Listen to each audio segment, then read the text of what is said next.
पाहुयात पुढची बातमी। आता बातमी आहे नाशिकमधून। नाशिकच्या चांदवडमधील हिट अँड रन प्रकरण आता फरार मद्य तस्करांना गुजरातमधून अटक करण्यात आली आहे। मद्य तस्करांचं मोठं रॅकेट उघडकीस येऊ शकतंय, तर मद्य तस्करांच्या वाहनाच्या धडकेत एका अधिकाऱ्याचा मृत्यू झाला होता। नाशिकच्या चांदवडमध्ये हिट अँड रन प्रकरण झालं होतं आणि याच प्रकरणी फरार मद्य तस्करांना गुजरातमधून अटक करण्यात आली आहे। तर मद्य तस्करांचं मोठं रॅकेट उघडकीस येण्याची शक्यता मात्र नाकारता येत नाहीये। याच हिट अँड रन प्रकरणात राज्य उत्पादन शुल्क विभागाच्या भरारी पथकाला वाहनानं धडक दिली होती आणि याचमध्ये चालकाचा मृत्यू झाला होता। या संदर्भात प्रांजल कुलकर्णी आपले प्रतिनिधी आपल्याला अधिकची माहिती देत आहेत। प्रांजल, आपण पाहतोय नाशिकमध्ये चांदवडमध्ये जे हिट अँड रन प्रकरण घडलं होतं त्यातील मद्य तस्करांना अखेर गुजरातमधून अटक झाली आहे। वर्ष आपण पाहिलं तर 8 जुलैला पहाटे 2 वाजेच्या सुमारास चांदवड मनमाड महामार्गावरती थरार हा रंगलेला होता।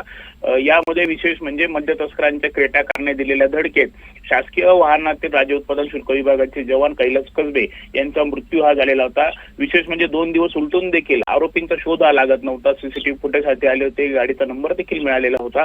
अखेर नाशिक ग्रामीण पोलिसांना काल या आरोपींना पकडण्यामध्ये यश आलेलं आहे। गुजरातमधून देवीश कांतीलाल पटेल आणि अशफाक अली मोहम्मद शेख या 2 आरोपींना नाशिक ग्रामीण पोलिसांच्या एलसीबी पथकाने खरं तर अटकही केलेली आहे।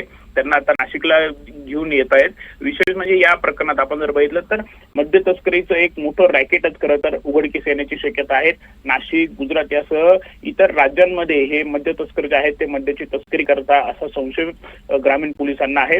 हे 2 जणांना पकडलेले आहेत, मात्र यामध्ये अजून कोणाचा सहभाग आहे हे सध्या ग्रामीण पोलीस आहेत तर त्याचा शोध घेत आहेत। मात्र एकंदरीत आपण बघितलं तर या प्रकरणामध्ये खरं तर अजून काही मोठी नावं देखील समोर येण्याची शक्यता आहे। काही मोठे मद्य तस्करांचा देखील यामध्ये हात असल्याचा संशय आहे। त्यामुळे पोलीस आता या तपासाच्या खोलवर कितपर्यंत जातात हे पाहणं देखील तेवढंच महत्त्वाचं ठरणार आहे।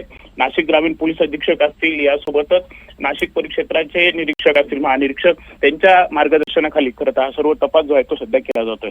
प्रांजल, खूप खूप धन्यवाद दिलेल्या माहितीसाठी।